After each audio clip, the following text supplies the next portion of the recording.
at napuwersa lamang para idawit ako sa kung anumang anomalya sa bilibid, gamit ang panggigipit, blackmail, or marahil pati torture. Ang hindi ko mapapatawad ay ang mga nasa likod nitong pag-iimbento ng mga ebidensya laban sa akin. May araw din po kayo. And what is the situation now in the bilibid? I have received reports, very reliable, credible reports, of inmates and gang leaders being taken by the Special Action Force deployed at the bilibid for overnight interrogation sessions, reportedly taken to ISAF quarters, which can also be a euphemism for psychological torture. I'm referring to the overnight interrogation sessions, all in an effort to fabricate testimony that I received bribes from drug lords. The National Bilibid Prison under this administration is now a tropical gulag. Prisoners are being selected and isolated just to be intimidated into implicating me and to fit the president's narrative that I am a drug lord coddler, aside from being the most evil woman in the planet. Sa puntong pong ito, nananawagan po ako sa Commission on Human Rights na magsagawa ng checking, inspection. I-check nyo po ito, i-confirm nyo po ang tunay na nangyayari dyan sa National Bilibid Prison. Nananawagan din po ako sa Senado. I'll be filing the appropriate appropriate resolution na imbestigahan din po ang mga pangyayari na yan sa loob ng National Bilibid Prison. Pero ano naman po talaga ang ginawa ko? Wala naman po talaga akong ginawa kung hindi gawin ang trabaho ko. Kahit ang Pangulo, minsan na niyang sinambit na kahit siya ang nasa kalagayan ko, ganoon din ang gagawin niya dahil ginagawa ko lang ang trabaho ko. Mr. President, I'm not the problem. I'm not the one giving a bad image to this country before the international media, contrary to the accusation and belief of Senator Cayetano. The problem of this country and this administration is the extrajudicial killing of more than 3,000 of our countrymen in the past 3 months, or more than 1,000 per month. Sinabayan pa ito ng bunganga ng ating Pangulo na walang patumangging magmura ng mga opisyal ng UN at ng mundo katulad ng Santo Papa, ni Pangulong Obama at ni Secretary General Ban Ki-moon, sa kabila ng pagnanais lang nila na kausapin siya sa kanilang mga agam-agam tungkol sa polisiyang gyera sa droga ng Pangulo. And may I add, the President has already proven that he is more than capable of single-handedly giving a bad image of this country to the whole world in the short span of 3 months in office. He does not need any help from anybody on that aspect, least of all from me. Kaya wag po ninyong baligtarin ang mundo na ako ang nagbibigay ng masamang imahe sa Pilipinas dahil hindi ako ang nagmura kay Obama at kay Ban Ki-moon. Minsan ay tanggalin naman ninyo ang mga tapaloda ng kabayo sa inyong mga mata at medyo punahin naman ninyo kahit konti ang walang kontrol na bunganga ng inyong Pangulong pinagtatanggol. Senator Cayetano. Mr. President, ito pong mga patayan na ito ang nagbibigay ng masamang imahe sa Pilipinas ngayon. Ganoon na ba tayo kakitid mag-isip para maniwala na hindi papansinin ng mundo o ng international media ang nangyayari sa ating bansa kung wala ang isang Leila Delima? Ang pagpatay ng mahigit 30 katao araw-araw ay pagpatay pa rin sa mata ng mundo. Nandyan man si Leila Delima o wala. Sa tingin ba ni Senator Cayetano na sa kanyang tagumpay na matanggal sa akin ang Committee on Justice ay gaganda na at timano ang imahe ng Pilipinas sa mundo? Maaari hindi naman bawal na managinip si Senator Cayetano. Hindi po ako ang pumapatay sa mga kababayan natin para maibalita sa international media. Hindi po ako ang nagra-riding in tandem at tumitira sa mga maralitang drug suspects. Hanggang ngayon po ay nandyan pa rin ang mga salarin na umiikot sa kadiliman ng gabi para itumba ang mga pinagbibintangan ng mga kriminal. Totoo man silang kriminal o hindi. Maaring iilan sa kanila ay ang mga dating kasamahan ng ating witness na si Edgar Matubato sa Davao Death Squad. Gusto lang natin malaman kung may katotohanan sa haka-haka na ito upang sila ay tuluyan ng madakip at mahintuna ang patayan. There are criticisms from Senator Lacson and Senator Cayetano that I should have vetted the witness first before presenting him in the hearing. Mr. President, the vetting process of witnesses on the DDS has started since 2009, when as CHR chairperson, I conducted the inquiry on the Davao Death Squad. At that time, we were able to interview and get statements from several DDS members who chose to talk but not to testify for fear of their lives. In fact, as early as 2009, Edgar Matubato has already been identified by one DDS witness as a companion of said witness in one of his DDS operations. Nagtutugma po ang ilang mga kwento sa kwento ng ating witness na si Edgar Matubato. Katunayan, noong 2009, may mga pangalan ng mga opisyales ng Davao City Police ang lumabas na mga miyembro ng DDS sa Heinous Crime Section ng DCPO, mga pangalan na binanggit na rin ni Matubato. Ang ilan po sa mga pangalan na ito ay ang mga sumusunod. SPO4 Arthur Las Cañas, Police Chief Inspector JCJ Francia, Police Chief Inspector Fulgencio Pavo, Police Chief Inspector Ronald Lau, SPO3 Jim Tan, SPO4 Sanson Sonny Benaventura, SPO1 Reynante Medina, SPO1 Bienvenido Furog, SPO1 Vivencio June Humawan, SPO2 Enrique June de los Reyes Ayaw, SPO3 June Laresma, SPO2 Rizalino Bobong Aquino, SPO3 Donito Pogi Ubales, SPO1 June Bisnar, SPO1 Gaston Aquino, Police Senior Superintendent Isidero Dick Floribel o Florobel, hindi masyadong sigurado po si Mr. Matubato, Police Senior Superintendent Ray Capote, Police Senior Superintendent Tony Rivera, Police Senior Superintendent Dionisio Abude, Bienvenido Laud, Alvin Laud, Rolly Engalia Arnold o Chavez. Yung ilan po sa mga pangalan na yan na banggit ni Mr. Matubato nung kanyang testimonya noong Huwebes. Yung iba naman po na banggit niya sa akin nung akin po siyang in-interview bago ko po pinaharap dun sa hearing na yan. Tandaan niyo po ang mga pangalan na yan at yung mga pangalan na yan,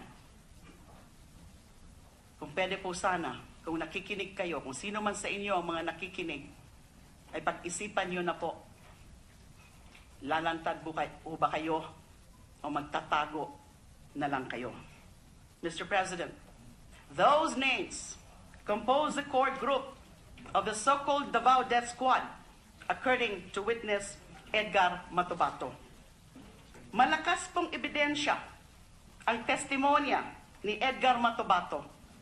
Hindi ito katulad ng drug matrix na nilabas ng Pangulo na walang gustong umamin sa NBI, PNP o PIDEA kung kanino galing sa kanila ang impormasyon na laman nito. Kung ang pamantayan ng ebidensya ni Senator Cayetano ay katulad ng drug matrix ng Pangulo na parang drawing lang ng isang 12 anyos na bata, di hamak na lampas-lampas naman ang testimonya ni Matubato sa pang 12 anyos na standard ng kanyang mahal na Pangulo. Kung minsan po talaga, ang pinakamahirap gisingin ay ang mga nagpapanggap na tulog. Mr. President, may mga binanggit na pong mga opisyal ng kapulisan ng ating witness. Nasaan na po ang mga opisyal na ito ngayon? Masarap pa ba ang kanilang tulog sa kabila ng mga binitawang testimonya ni Edgar Matubato? Kung nakakatulog pa sila, marahil sila ay inosente. Pero paano kung sila ay hindi inosente? The implication is that we have a group of serial killers and mass murderers right within the ranks of the organization which is supposed to protect and serve the people. I might be jumping to conclusions. But what if it is true, as claimed by Mr. Matobato? Was the action of the Senate yesterday, stripping me of my committee chairmanship, going to help to uncover the truth? Or was it part of the plan to hide the truth? I hope it's not the latter. I still bear a great amount of respect for my colleagues. I believe that their action yesterday was born out of an honest desire to diffuse the unnecessary political complexion of the investigation by choosing a more, shall we say, neutral and non-controversial senator to lead the investigation. At this point, I'd like to sincerely congratulate Senator Richard Gordon for having been vested with the vote of confidence of the Senate and for accepting the burden of investigating the current phenomenon of extrajudicial killings. I believe in his capability to carry out a serious probe into these incidents and get to the bottom of the killings.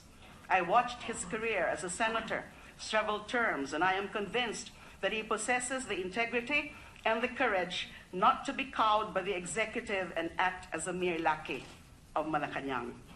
I believe that he is also capable of exercising that impartiality that Senator Cayetano has repeatedly drilled into our heads that I'm not capable of. I believe that Senator Gordon bears more fortitude and strength than I did to be able to call out and censure any colleague who transgresses the boundaries of unparliamentary speech when he accuses Liberal Party senators of conspiring to overthrow the president without presenting a single piece of evidence, while accusing me of having prejudged the EJK investigation on the basis of an eyewitness account coming from a man who claims to have been an original member of the so-called Davao Death Squad until he was betrayed and framed up by his own comrades for a crime he did not commit. Excuse me, Mr. President.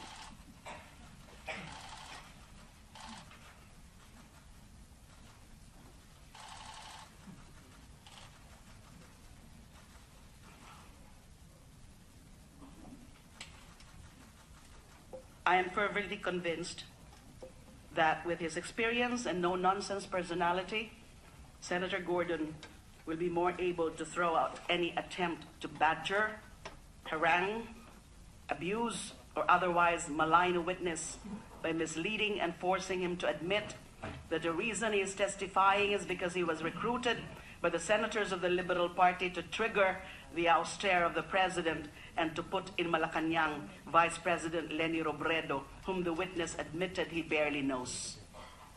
This is the kind of pretentious and hypocrite objectivity coming from Senator Cayetano that Senator Gordon will be facing. I wish you good luck, sir. I can tell you it was not a pleasant experience for me. Not at all. You can have the Justice Committee as well as the offensive and unparliamentary antics of Senator Cayetano. Package deal po yan. On the other hand, you will still have me as a member of the Justice Committee. I promise to behave and not give you a hard time. A Senator Cayetano is enough.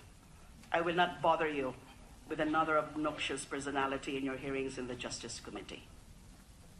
May nakausap po akong taxi driver noong isang araw. Ang sabi niya ay parang magulo na naman sa bansa natin, katulad ng pagkagulo ng bansa sa ilalim ng ilang mga nakaraang administrasyon. Patayan dito, bombahan doon, mga bangkay na naglipana sa daan, mga barilan ng mga riding in tandem, mga abuso ng mga kapulisan sa mga pag-raid at pagtukhang sa mga urban poor areas, etc. etc. Sa totoo lang po, wala akong nakausap na taxi driver. Ginaya ko lang po ang estilo ng pagkwento ni Senator Cayetano para patunayan niya na ang Pilipinas ay kasing safe na ng bansang Singapore. Sa totoo lang po, medyo nabilaukan ako sa sinabi na yon ni Senator Cayetano kahit nandoon na ako sa katahimikan ng aking opisina kahapon. Kasing tahimik at kasing ligtas na raw tayo katulad ng Singapore. Hindi pa po ako nakapunta sa Singapore, Pero kung kasing tahimik ng Singapore ang Pilipinas, kailangan din bang may bumubulagta na mahigit 30 tao kada araw sa Singapore para sila ay maging ligtas? Kailan din ba nilang magtokhang para malipo lang mga mapanganig ng mga pusher at addict at malinis ang mga komunidad ng masasamang elemento? Kailangan ba nilang padanakin ang dugo sa kanilang mga kalsada upang mapanatag ang mga tao na may ginagawa ang gobyerno para mapuksa ang kriminalidad? Kailangan din bang may mamatay na 4 o 5 taong gulang na Singaporean sa kamay ng mga vigilante dahil ang lolo o tatay nila ay mga markadong pusher o addict? O ibang pamamaraan ba ang ginawa ng Singapore para mapanalig ang tao sa respeto, sa kaayusan at sa paghahari ng batas? Ang pamamaraan ng patayan para magkaroon ng katahimikan ay magdudulot lang ng katahimikan ng sementeryo. Papunta na po tayo doon dahil unti-unti nang pinupuno ng administrasyong ito ang ating mga sementeryo sa kanilang pagkibit balikat kung hindi man tahasang pag-engganyo sa isang marahas na landas tungo sa pagpuksa ng literal sa mga kriminal.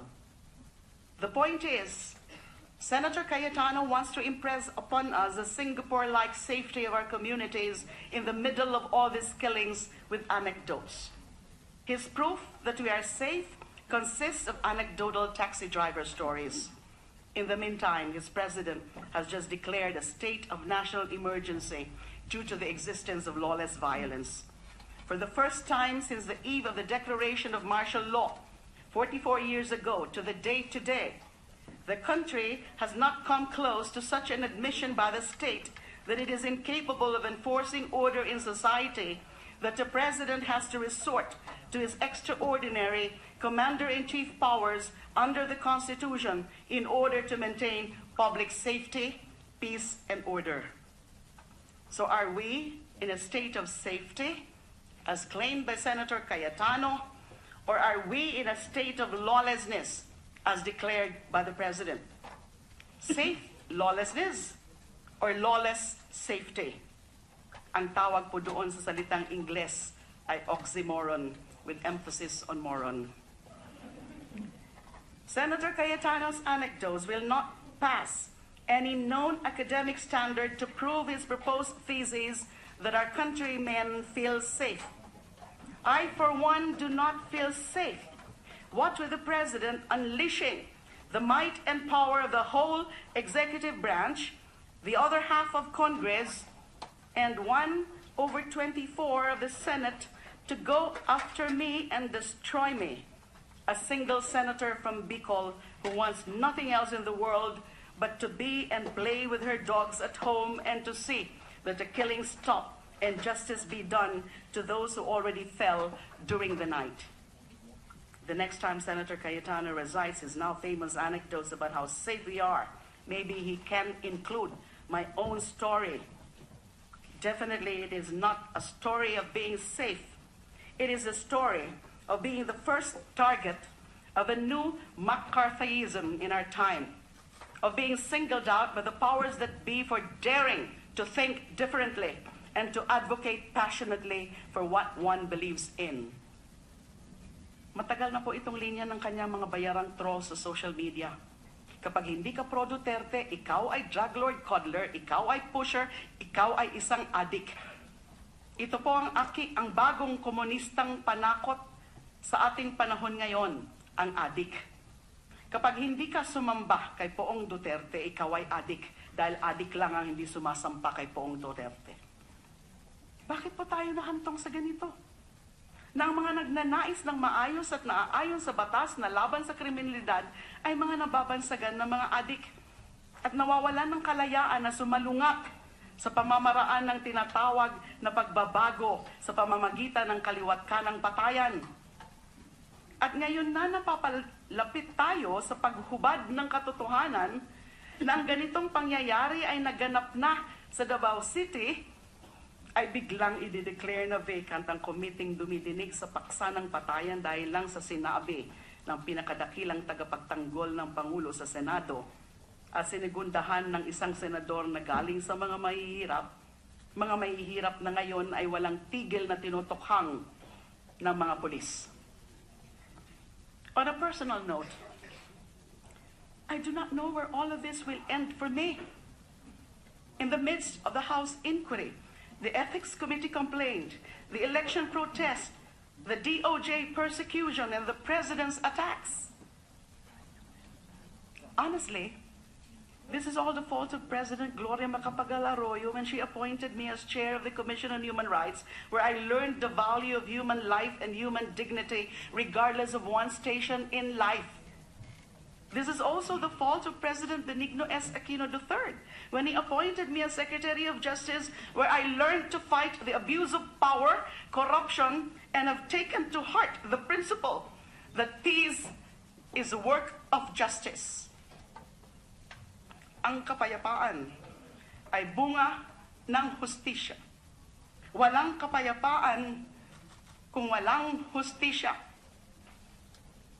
Pasensya na po ang ating mga kababayan kung natuto ako sa CHR at sa DOJ na pahalagaan ang buhay ng bawat tao, ang karapatan na magkaroon ng paglilitis bago patawa ng karampatang kaparusahan, at ang seguridad ng lahat na maging tahimik sa loob ng kanilang tahanan. Gaano man po kaliit ang dampa, ang bawat tahanan ay palasyo ng namamahay doon. Yan ang itinuro sa atin sa batas. Kung gaano kabuo ang respeto ng mga polis na nagtutukhang sa Forbes Park at sa Dasmariñas Village, ganun din dapat ang respeto na pinapakita nila sa mga tinutukhang nila sa mga maralitang nakatira sa mga tabing ilog at estero. Mayaman man o mahirap, kapag tinukhang mo, dapat ay pantay-pantay. Huwag yung mga berdugong polis ang ipapadala sa mga dampa sa estero at mga polis na parang sumasali sa modeling contest ang ipapadala sa Forbes Park. Sasabihin na naman po siguro ni Senator Cayetano na hindi na naman mga nagmo-model na polis ang pinapadala sa Forbes Park. Figure of speech lamang po yun. Hindi dapat intindihin ng literal. I became CHR chair and DOJ secretary not because I sought those positions to which I was appointed. One can say that all these were all accidents of history. It is only this position that I hold now that I chose to work hard for, to get by tirelessly campaigning and eventually being elected by more than 14 million Filipino voters. Kaya mahalaga po sa akin ang posisyon na ito dahil katulad ninyo po, mga minamahal kong kapwa ko senador, pinagsikapan at pinaghirapan ko itong ipagkatiwala sa akin ng mga botanteng Pilipino.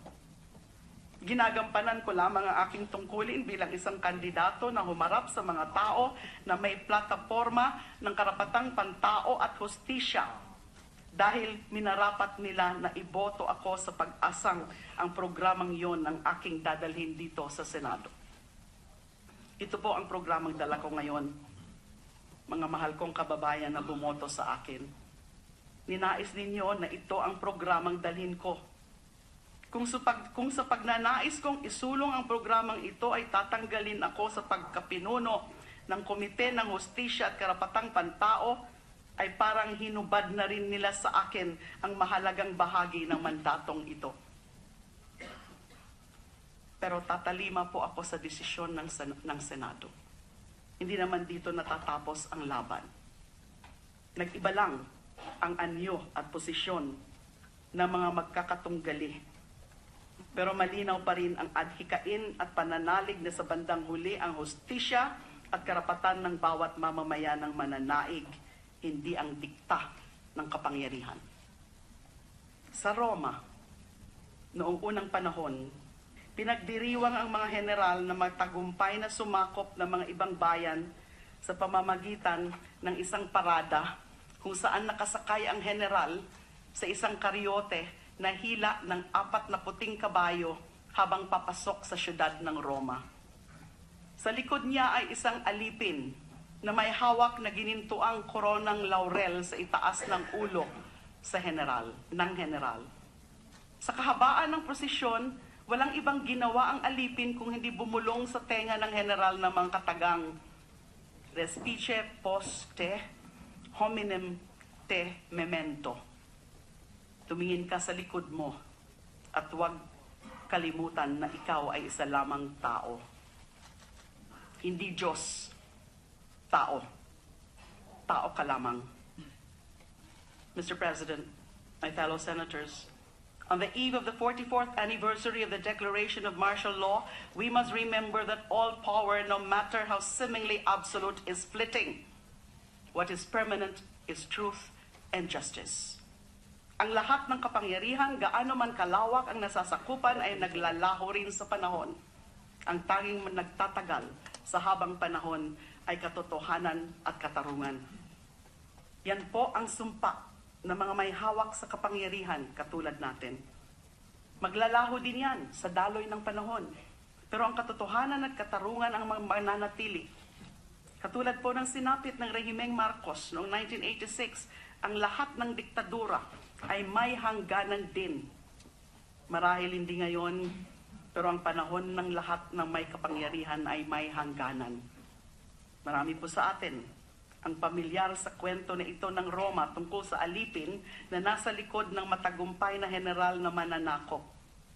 Ang hindi pa alam ng marami na ang kinakatakutan ng general ay si Fortuna, na kung tawagin ay ang berdugo ng lasing ng tagumpay, the butcher of glory.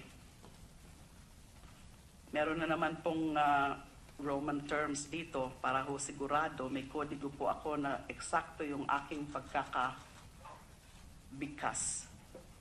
Iubetke eusdem respicere similis medicina lingue ut sit exotara ot atergo fortuna glorie carnitex.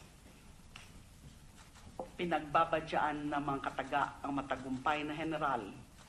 Tumingin ka sa likod upang mapaamo mo si Fortuna, ang berdugo ng lasing na tagumpay. Sa mga general ng tagumpay at kapangyarihan sa ating panahon, si Fortuna ay inyong kapalaran. Nagbabadya na ang lahat ng hawak ninyo ngayon ay maglalaho sa panahon.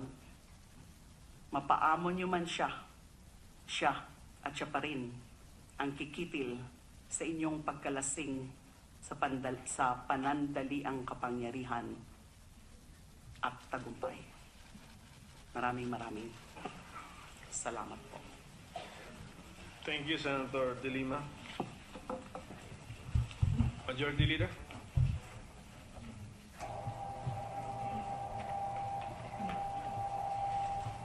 Mr. President,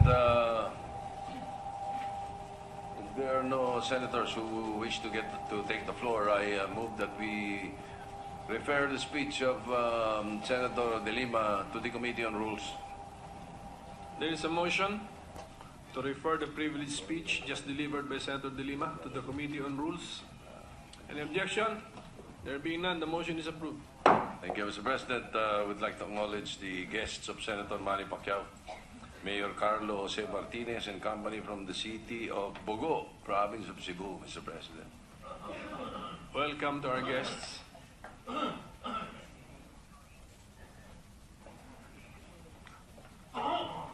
We have a 1-minute suspension, Mr. President. Any objection? There being none, session is suspended.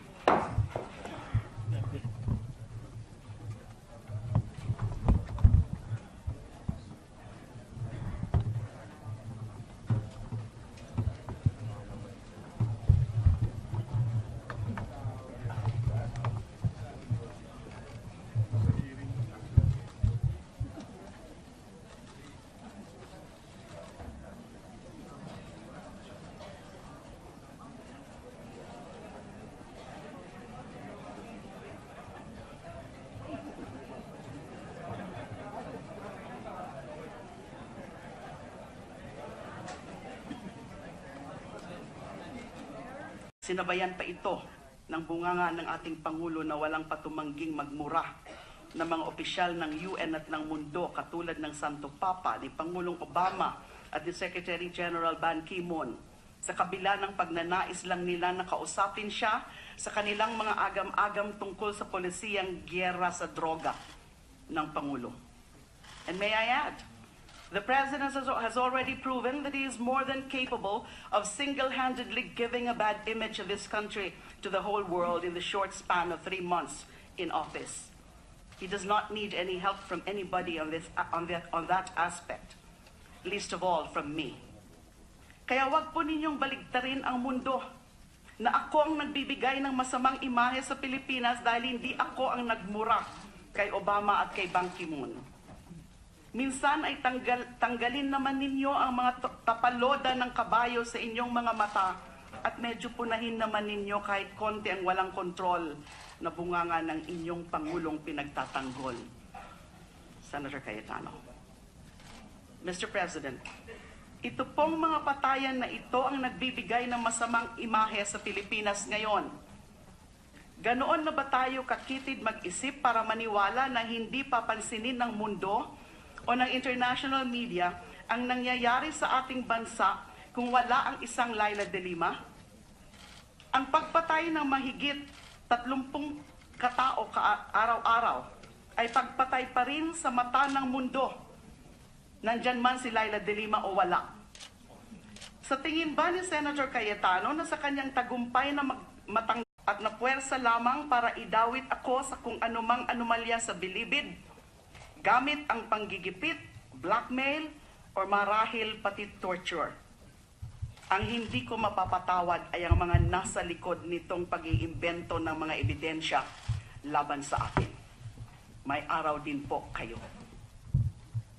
And what is the situation now in the bilibid? I have received reports, very reliable, credible reports, of inmates and gang leaders being taken by the Special Action Force deployed to Bilibid for overnight interrogation sessions, reportedly taken to ISAF quarters, which can also be a euphemism for psychological torture. I'm referring to the overnight interrogation sessions, all in an effort to fabricate testimony that I received bribes from drug lords. The National Bilibid prison under this administration is now a tropical gulag. Prisoners are being selected and isolated just to be intimidated into implicating me and to fit the president's narrative that I am a drug lord coddler, aside from being the most evil woman in the planet. Sa puntong pong ito, nananawagan po ako sa Commission on Human Rights na magsagawa ng checking, inspection. I-check nyo po ito, i-confirm nyo po ang tunay na nangyayari dyan sa National Bilibid Prison. Nananawagan din po ako sa Senado. I'll be filing the appropriate resolution na imbestigahan din po ang mga pangyayari na yan sa loob ng National Bilibid Prison. Pero ano naman po talaga ang ginawa ko? Wala naman po talaga akong ginawa kung hindi gawin ang trabaho ko.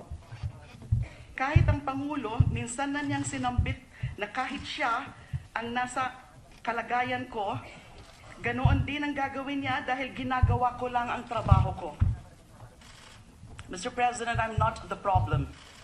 I'm not the one giving a bad image to this country before the international media, contrary to the accusation and belief of Senator Cayetano.